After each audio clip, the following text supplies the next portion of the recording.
hang on to your seat, baby, cause this one's a screamer.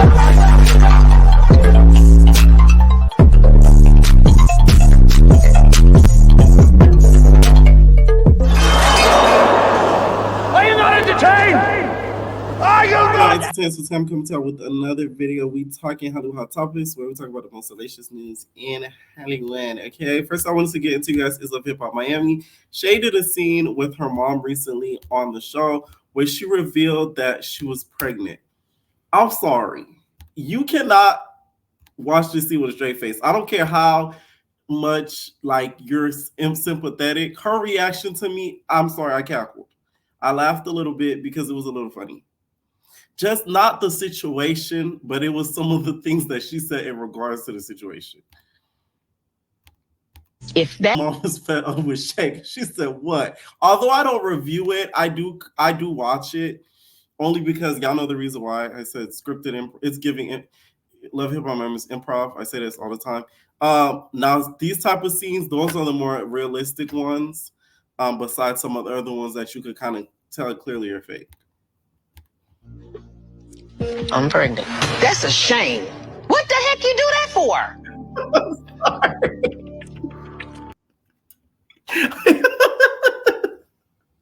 Every time I watch that clip, I cackle a little bit. The reason why is why she said it as if she broke a glass. I don't like her reaction. I'm sorry. The way the mom reacted, you would have thought she did something that she could pay for. Although she can get, unaliving of the baby, the A word. Y'all know how YouTube guidelines go. But the way Shay got up and the mouth push out her belly had, it doesn't look like she's able to even get that. I feel like she said that in the scene just to kind of appease the mom to make it seem like, oh, we might not be able to keep it, even though clearly the mom doesn't believe in abortion in this scene. Another part that made me laugh. Shay said, "Who cares?" And y'all not laughing at the situation, y'all. It's their reactions to it. Okay? She said, "Who cares?" As if it's a dog. But one thing I wanted to know, that baby should not have been there for that conversation. You could clearly tell by the way the daughter looked, you could tell she's had to hear similar yelling and crying from Shay, which, although the daughter may be young, stuff like that you remember as a child, and it low-key traumatizes you. So I kind of wish that the daughter was not there during this whole scene. Matter. So don't even get too comfortable with this situation, because it's a situation I do not want. Okay, I have the same feelings as the mom. I watched the part A of this season, and the way he treated the mom and then everything, like you could tell, like he just don't give a F at all. And my whole thing is, you couldn't get on birth control. Like that's my whole thing. Like I hate to judge people's situations and stuff like that, but it's like when you realize who somebody is, the last thing you want to do is go through it all over again. So it's like you kind of want to make some preventative measures so you don't have to. That's what, like, to me, Shay sometimes acts like a 20-year-old. Like she just doesn't know. Like she's like 15 or something like that. That's what baffles me with this whole thing. Now the mom, I feel like that is a huge reason why their relationship wasn't the best ever, because she's not the type of person you tell things to. I have the same relationship with like that with my parents. I don't tell them everything because my mom's the same way. She's dramatic, okay? And I'm not trying to hear that, because it's like you don't want to go to them and it make you feel worse. And this scene is a prime example of that, because now Shay feels like a piece of crap after this scene. You would have thought she committed a murder. Like, God damn. She's like, my God. And then she goes, why would you do that? Like, what do you want her to do? You want her to take it back? It doesn't look like she could take it back. So you reacting that way doesn't make it better. But I get how that lady feels, because if I'm telling you, if you watch that first season, Fabian doesn't seem like somebody that's a good match for Shay. I feel bad for Shay a lot because she goes through the love triangles. And I feel like a lot of Shay's relationships that have been on reality television, they were not for TV. This girl really fell in love with the dudes that she was with. From the guy from Pretty Ricky, from damn Scrappy. The only nigga is Flavor Flav. I don't think she ever liked that motherfucker. Because, I don't think that was ever a connection. But every other dude since on this show, I think has been actually legit. So she keeps getting her heart broken over and over, and it's kind of sad to watch because you could tell she's the type of person that probably gets attached very quickly. And we all saw how the Fabian guy was exposed by Tasha K for having, apparently like a wife or a fiance, all this type of stuff. So it's like this man clearly isn't the best person to have 2 kids with. So second baby on top of it. I get how the mama feeling. Like I would have been like, damn bitch, like what the hell? You feel me? So I feel bad for Shay in this party, but I get how the mom feels. It's just your reaction. You got to work on that because god damn, that will make a person break. I feel like a lot of Black parents, they don't take into effect how stuff like this is triggering. Like if we as kids don't feel comfortable going to you about anything, then it's like I feel like I wouldn't say you're lacking as a parent, but like you're not making it comfortable for us to tell our deepest and darkest secrets. You know what I'm saying? That you make us keep a wall up, which doesn't let you get to know the child as much as possible. Because if she felt safe enough to have told her this a long time ago, she wouldn't have had this reaction.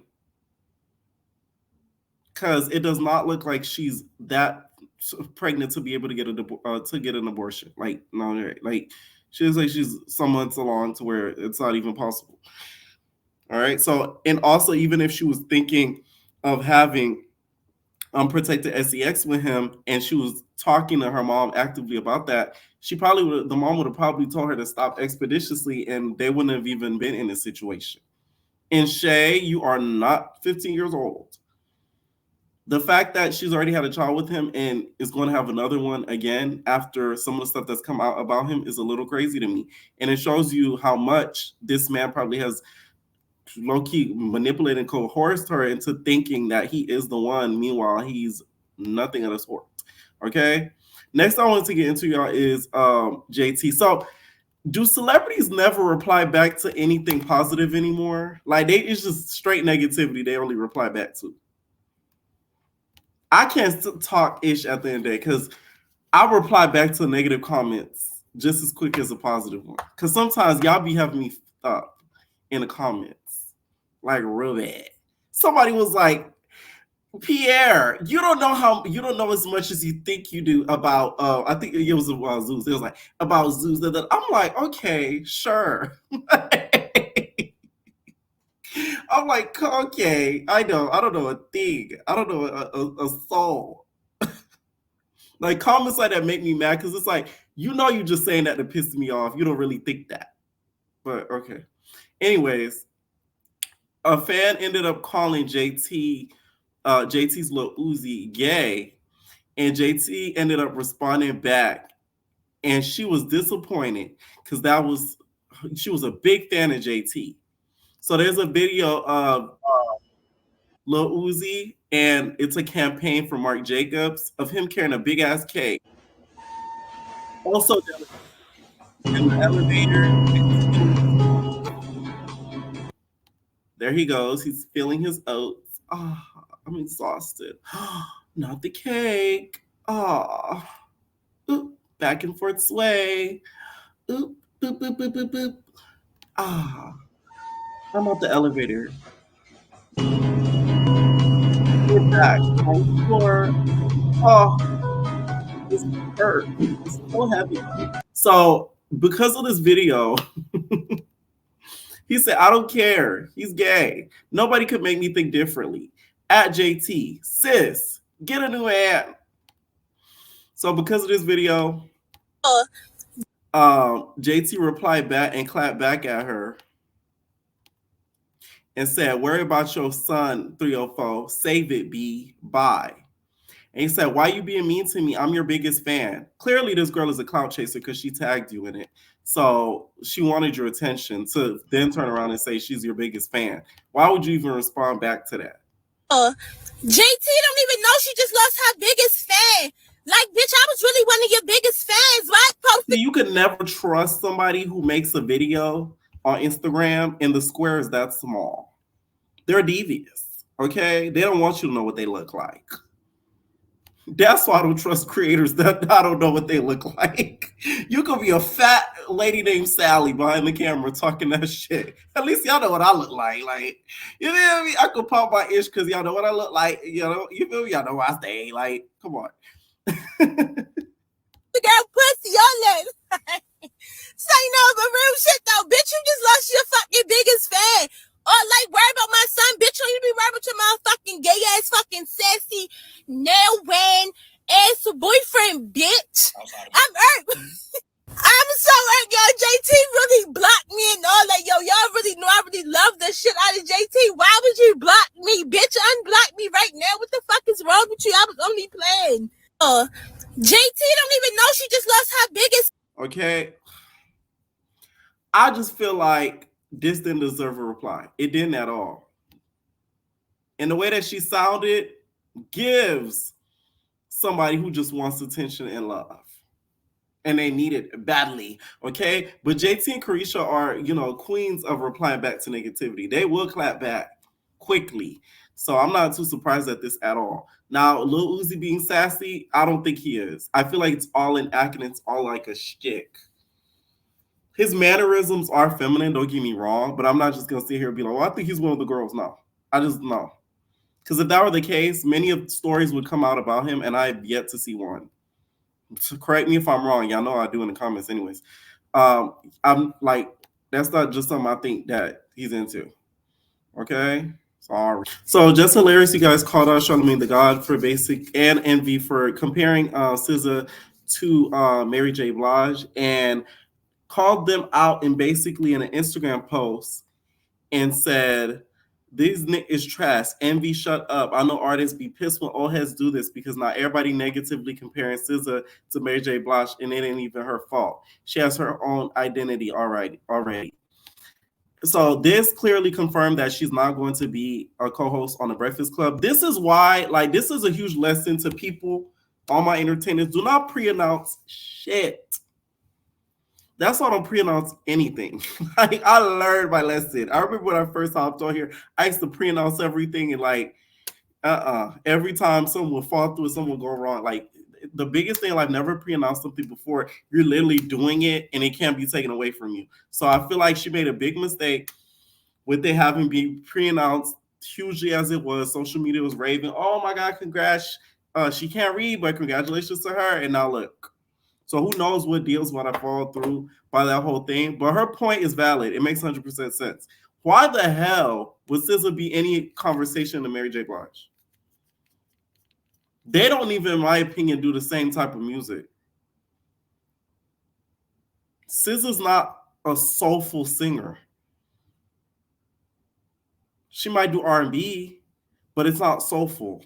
There's a difference. I just don't get how you could put those two in the same conversation or even in the same sentence.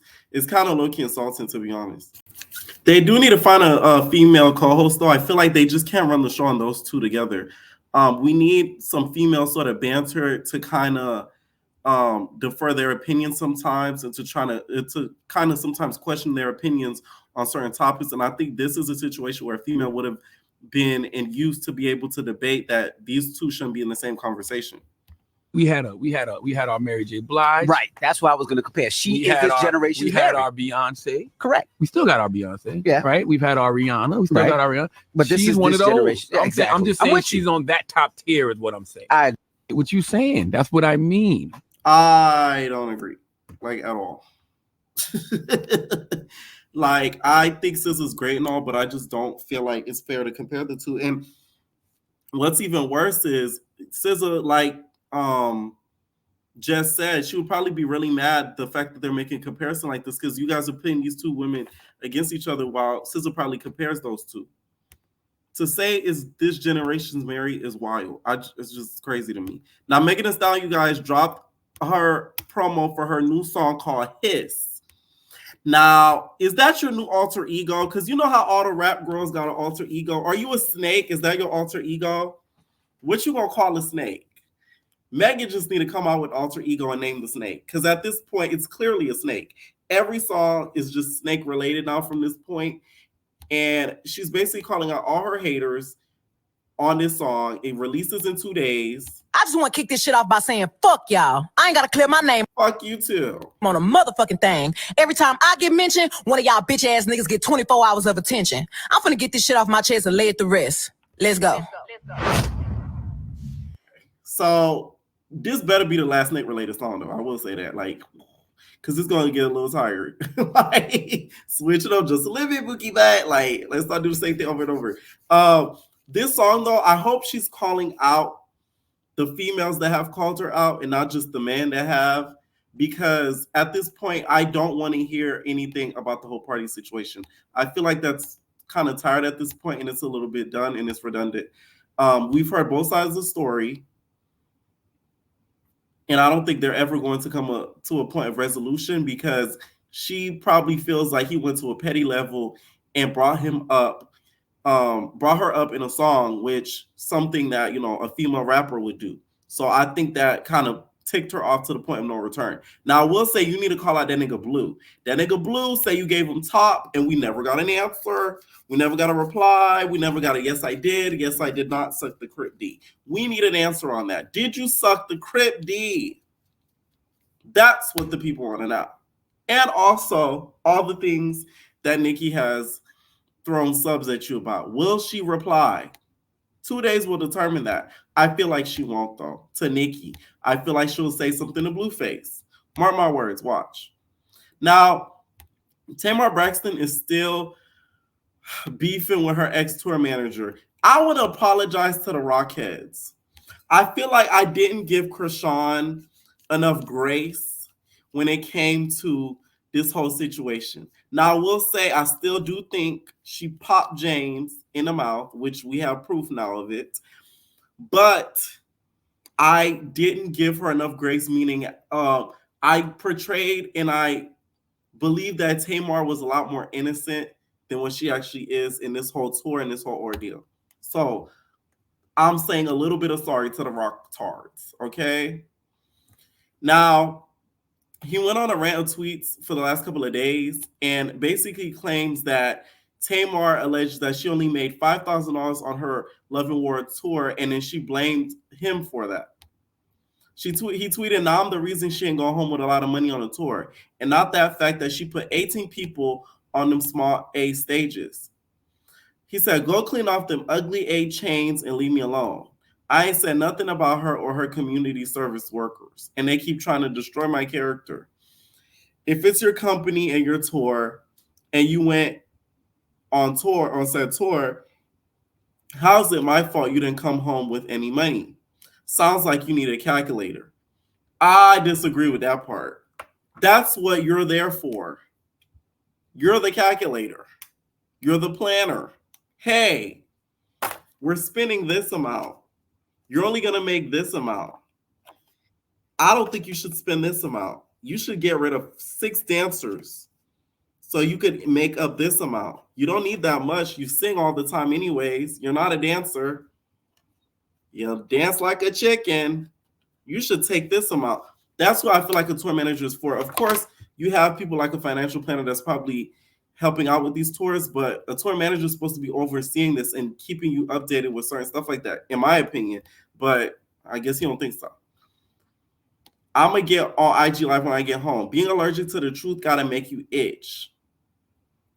How the blackball going to get somebody blackball? You're not making no money off the tour, but did a second set of shows. She's trying her best to ruin my reputation, but you can't ruin mine when yours is ish.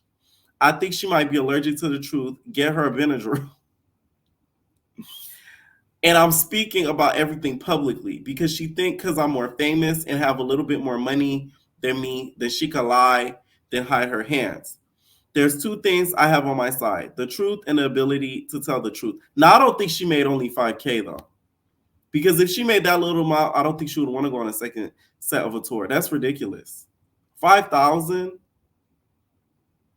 and you're dancing in wig and costume and belching your heart out. I don't think she made that little bit amount. I do feel like she is trying to tarnish his name and make him look like a fool because he has been popping it online. So I think that's kind of her get back. This whole tour situation, though, I think it did Tamar more harm than good. Since the whole Krishan thing, Tamar hasn't been the same. No shade. Like, she don't even dance the same. Like, it threw her off her whole juxtaposition off. It just threw it completely off. Okay? I feel like the tour made her look like a little bit more of an attention seeker than everybody claimed that she already was. And I feel like the white guy, which Jesse Wu calls him the KFC Colonel,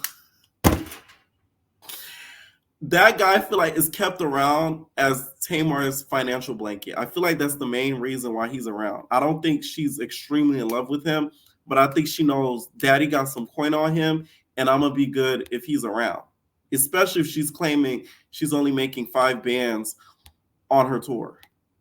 Okay? Now, Shannon, you guys, has Shannon Sharpe. A lot of people are making rumors out there that, him and his stylist go together because he has a gay stylist. And the stylist, you guys, has been seen with him at games and just hanging out and, chilling.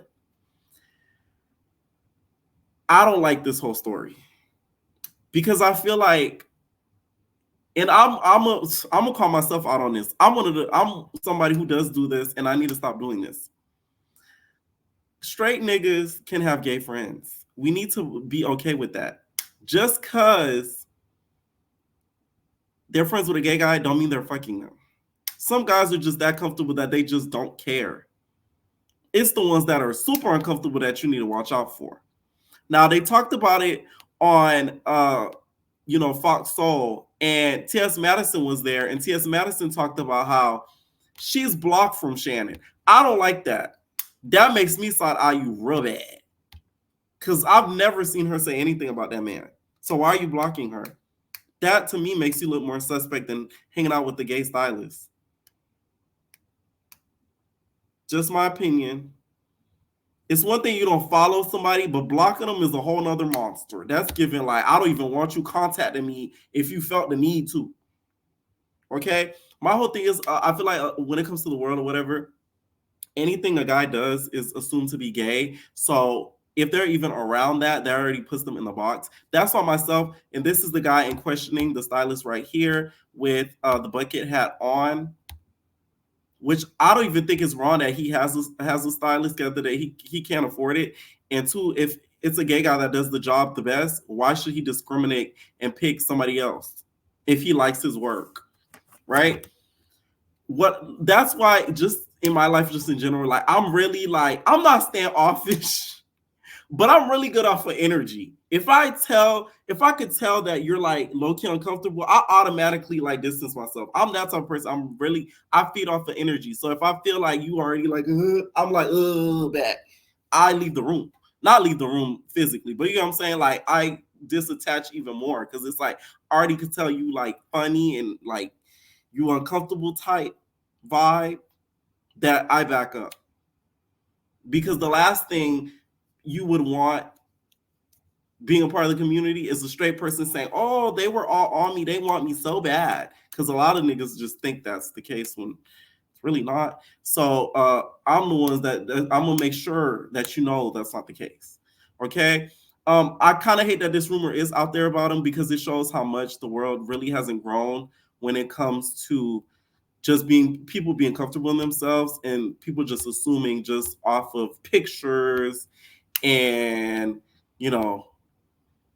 certain guys doing certain things that it's just gay. I feel bad for some straight dudes in this generation. They can't do anything without being called sassy.